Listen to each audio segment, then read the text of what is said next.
Berlatar di zaman dinasti Tang, cerita diawali dengan memperlihatkan sekelompok bandit sedang mengadakan pesta setelah mereka berhasil menculik seorang anak bangsawan sekaligus barang yang diketahui merupakan tiket untuk mengikuti sebuah permainan kematian.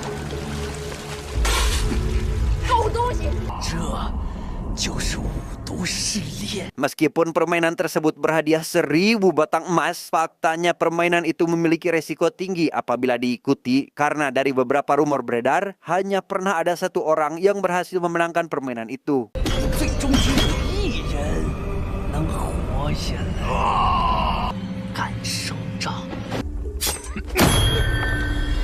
Di tengah perbincangan, seorang pria misterius bernama Peng Sun datang untuk membeli sebuah amer, membuat si bos bandit sedikit jengkel dan menyuruhnya agar segera pulang. Tapi apa yang terjadi?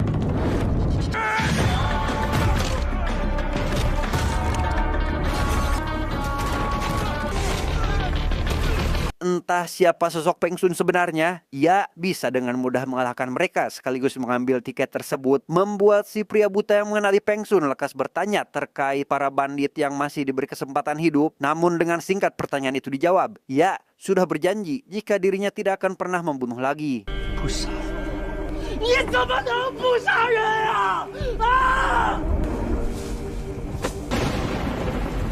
Di tempat lain, seorang wanita bernama Yuli tengah berada di perjalanan untuk mengikuti permainan kematian karena memiliki tiket permainan itu. Yang sesampainya di lokasi tujuan, sudah ada puluhan petarung dari berbagai penjuru, termasuk para tahanan penjara yang juga diikut sertakan dalam permainan tersebut.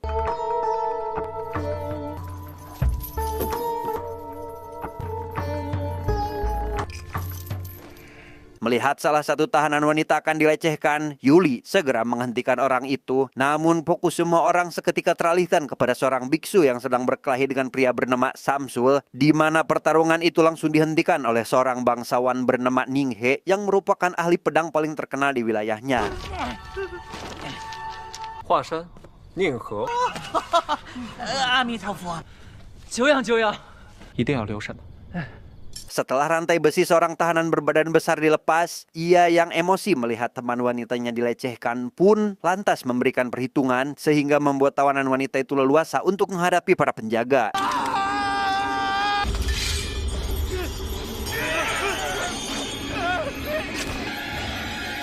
Ketika beduk dibunyikan pertanda permainan akan dimulai, datanglah dua orang pemandu yang menjelaskan tentang tutorial permainan pertama. Mereka harus melewati sebuah labirin tak lebih dari 2 jam agar bisa lolos dan melaju ke babak selanjutnya.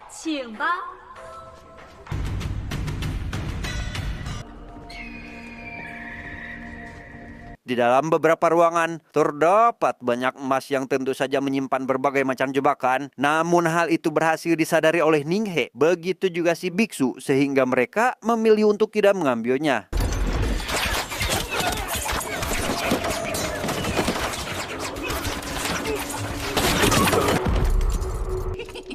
Dari sekian banyak peserta yang ingin mendapatkan emas, Peng Sun seorang dirilah yang sama sekali tidak tertarik. Ia menyadari lantai ruangan tersebut menyimpan jebakan, di mana Samsul dan satu orang di belakangnya malah tak sengaja menginjak bagian itu, sehingga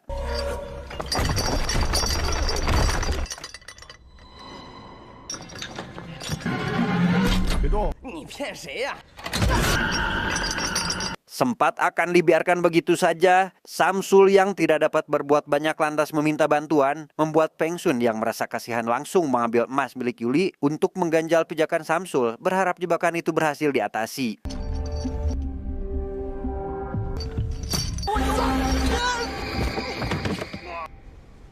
Yuli yang tak ingin emasnya lenyap begitu saja segera menghampiri kantung emasnya itu untuk diambil kembali, tetapi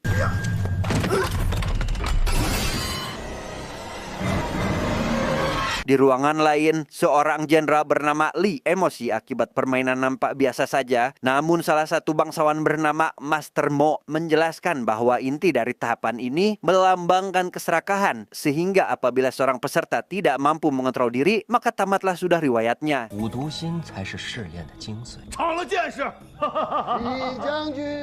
Di tengah pembicaraan mereka, seorang pria yang menggelar permainan tersebut bernama Tuan Ki juga datang ke sana. Ia ia menghampiri Master Mo setelah mendengar jika beliau ingin bertaruh tinggi terhadap peserta nomor 26 yang tiada lain adalah Peng Sun. 26号独饮1万两，这才是第一关啊！是不是太激进了？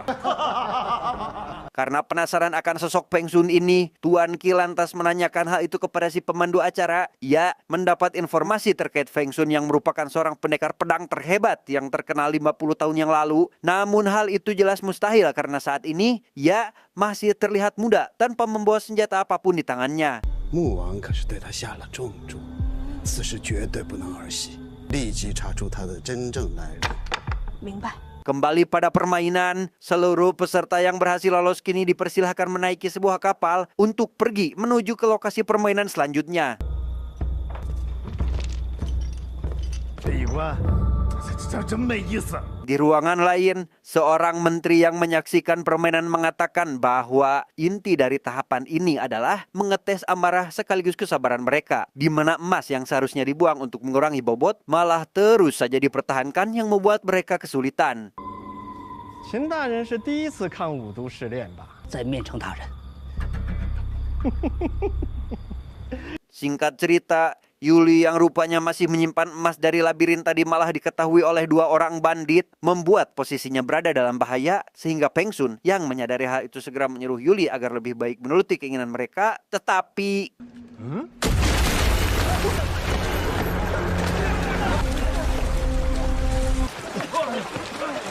sesampainya ke daratan, salah satu peserta yang tidak terima akibat kejadian barusan seketika protes, bahkan berencana akan meninggalkan permainan. Namun baru saja dia melangkahkan kaki, tiba-tiba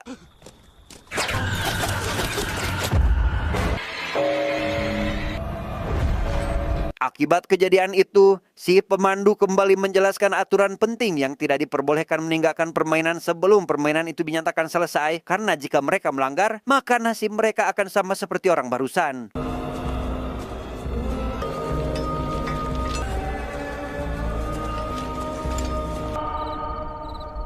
Karena permainan selanjutnya akan diadakan esok hari, mereka dipersilahkan untuk beristirahat terlebih dahulu. Panitia sudah menyiapkan beberapa obat herbal sekaligus makanan untuk dikonsumsi, yang semua itu tidaklah gratis karena setiap barang tersebut memiliki harga yang berbeda sesuai jenisnya.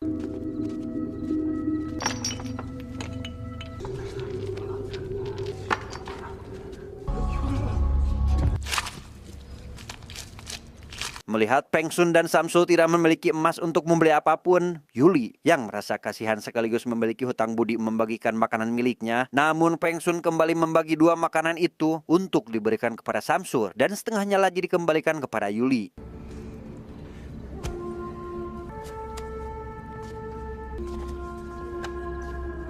Singkat cerita, pagi pun tiba. Mereka yang kali ini sudah siap melanjutkan permainan diberi arahan oleh si pemandu untuk melewati jembatan dalam kurun waktu 15 menit. Mereka harus menggunakan penutup mata dan harus sampai ke seberang jembatan sebelum air pengunci peti habis dan membuat peti itu terbuka. 我们在对面静候诸位，祝大家顺利通关。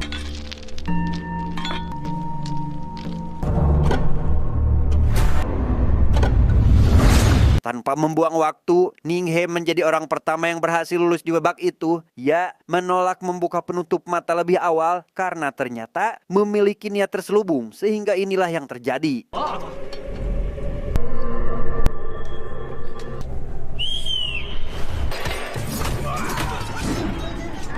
Ya, menyadari hal itu, Peng Sun kemudian segera memakai penutup matanya. Ia mulai melewati kumpulan para peserta yang bersamaan dengan itu, ribuan kelajengking mulai lepas dari dalam peti, membuat mereka yang tersisa harus berusaha menyelamatkan diri dan...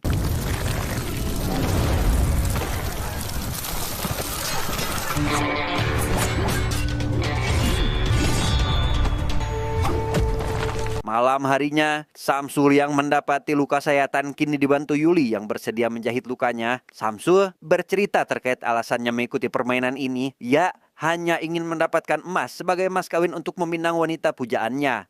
我师傅说，要想娶梨花，还得拿100两黄金做聘礼。 所以你要100两就够了。 Melihat senjata berupa jarum yang seolah sama dengan milik temannya pun lantas membuat Peng Sun menanyakan dari mana dia mendapatkan senjatanya. Yuli menjawab jika jarum tersebut merupakan warisan dari ayahnya yang sudah meninggal dunia.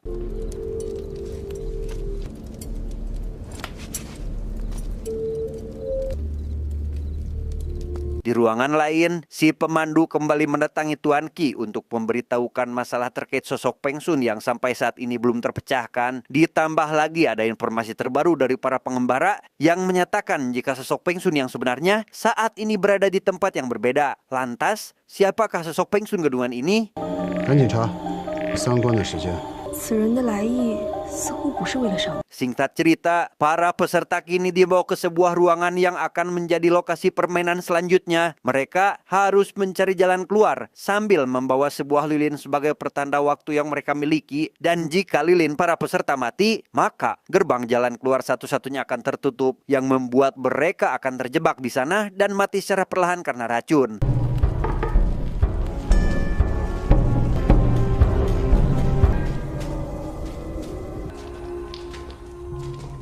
Setelah semuanya masuk, satu persatu peserta tiba-tiba mengalami halusinasi. Begitu pula Peng Sun yang mendengar suara tangisan seorang anak gadis yang ternyata adalah putrinya sendiri. Yuli juga ikut berhalusinasi. Ia melihat sosok beruang yang mendekatinya, mengejar, dan hampir menangkapnya tanpa sadar jika beruang itu adalah Peng Sun yang ternyata sedang mengejar Yuli karena menganggap jika dia adalah putrinya.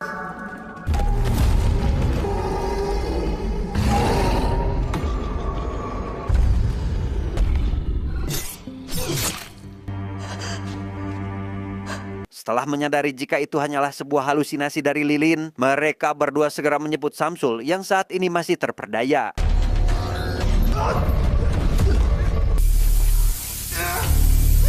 Setelah keluar dari tahap itu, si pemandu menghampiri Peng Sun. Ia membongkar siapa nama asli Peng Sun yang sebenarnya, yang ternyata dia bernama Lin Yun, seorang pembunuh brutal yang terkenal sekitar beberapa tahun lalu. Yang setelah menyadari hal itu, mereka yakin jika Lin Yun memiliki niat terselubung dalam mengikuti permainan ini.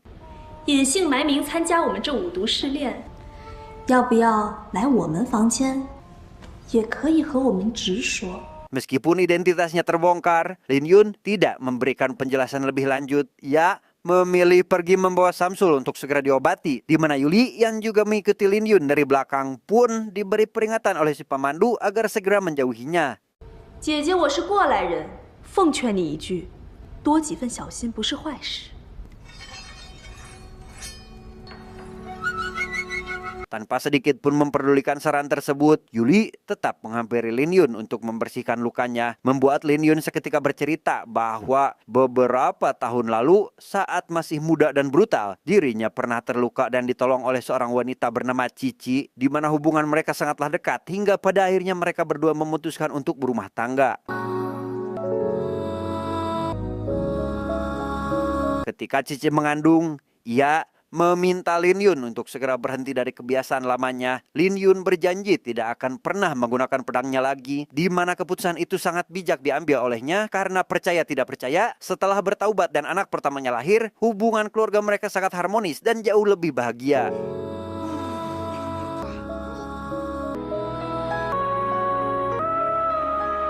Pada suatu hari, anak gadis mereka dieksekusi oleh seseorang yang tidak dikenal. Lin Yun yang emosi memutuskan untuk mengeksekusi orang itu saat itu juga, di mana sang istri yang saat itu bersedih atas kematian anaknya malah dikecewakan oleh sang suami yang telah melanggar janjinya untuk tidak membunuh lagi.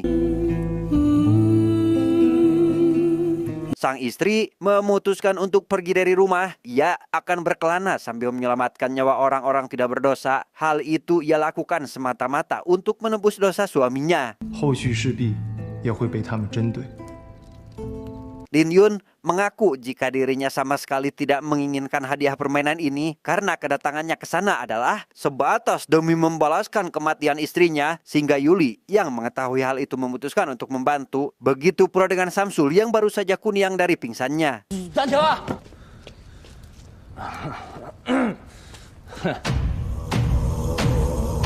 Memasuki permainan tahap keempat, mereka dibagi menjadi 2 tim yang masing-masing beranggotakan 5 orang, diikat di sebuah rantai yang terhubung satu sama lain. Yang apabila salah satu tim berhasil mencapai gerbang terlebih dahulu, sisanya akan langsung mendapatkan hukuman.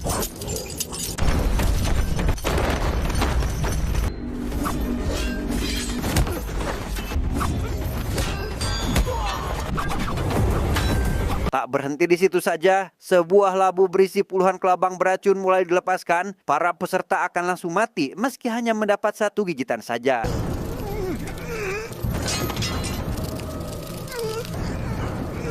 Dalam situasi tersebut, Ninghe dan si biksu saling bertarung satu sama lain. Mereka memanfaatkan si wanita napi untuk dijadikan tameng dan...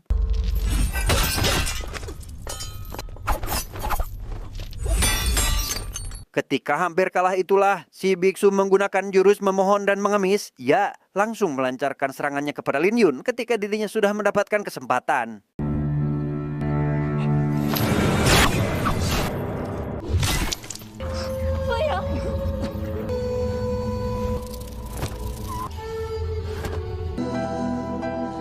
Singkat cerita, informan Tuan Qi kembali menghadap untuk menjelaskan tentang alasan kenapa Lin Yun datang ke acara ini. Rupanya 1 tahun yang lalu, istrinya Lin Yun bekerja sebagai tabib di tempat atasannya Tuan Qi, di mana Tuan Qi sendiri kala itu membunuh atasannya. Tak sengaja diketahui oleh istri Lin Yun, sehingga dia juga langsung dihabisi agar tidak menyisakan saksi mata. Dan itulah kenapa alasan Lin Yun mengikuti permainan ini, bukan tujuan menang, melainkan hanya untuk menuntut balas atas kematian istri tercintanya.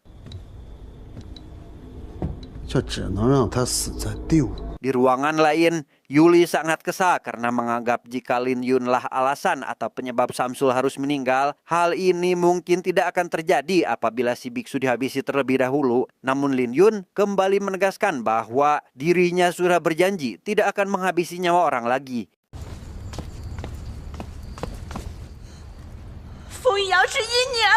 Keesokan harinya, mereka yang tersisa kini akan mengikuti tahap akhir, yaitu harus mengantarkan sebuah lonceng ke tempat yang disediakan. Lonceng itu seharga 300 koin emas dan masing-masing dari mereka hanya memiliki 1 lonceng, sehingga mereka harus saling berebut agar bisa mengeliminasi saingannya.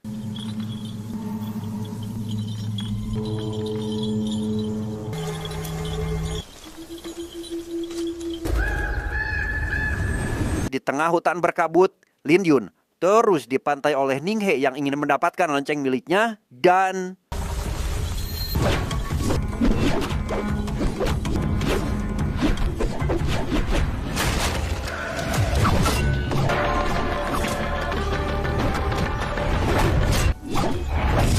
Di tengah pertarungan, Ninghe berkata bahwa untuk memenangkan permainan ini akan lebih mudah apabila memperalat atau lebih tepatnya memperburuk peserta lain. Ia sudah menyiapkan rencana untuk mengalahkan Lin Yun di tempat ini, tetapi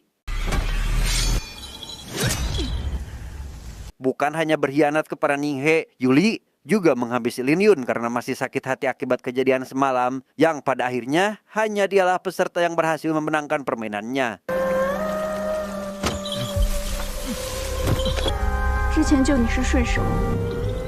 Setelah menyimpan lonceng pada tempat yang disediakan, Yuli segera menemui Tuan Qi untuk menagih hadiahnya. Tapi orang tersebut malah mencela-mencela sekaligus memberitahu fakta sebenarnya bahwa permainan kematian ini hanyalah sebuah bisnis belaka. 十分的感动啊！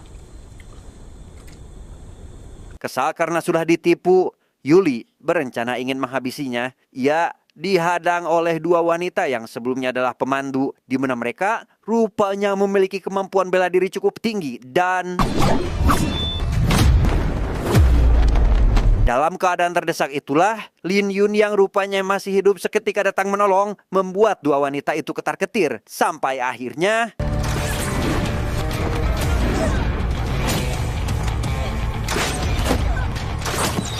Di sana, Lin Yun menjelaskan jika racun yang terdapat pada jarum milik Yuli sudah sengaja diatur agar dirinya meninggal sesaat. Berbeda dengan teh yang diminum oleh Tuan Qi yang dicampur racun dalam dosis tinggi, sehingga beliau akan mengalami kelumpuhan seumur hidupnya.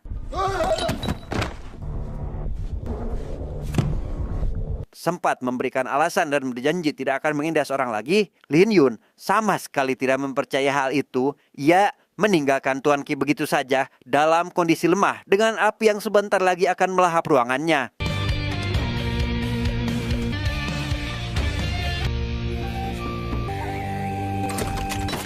Bukan hanya itu saja, para bangsawan juga meminum minuman yang serupa, sekaligus kapal yang menjadi alat transportasi kini mengalami kebocoran dan terdapat katak penipu yang membuat mereka berhalusinasi.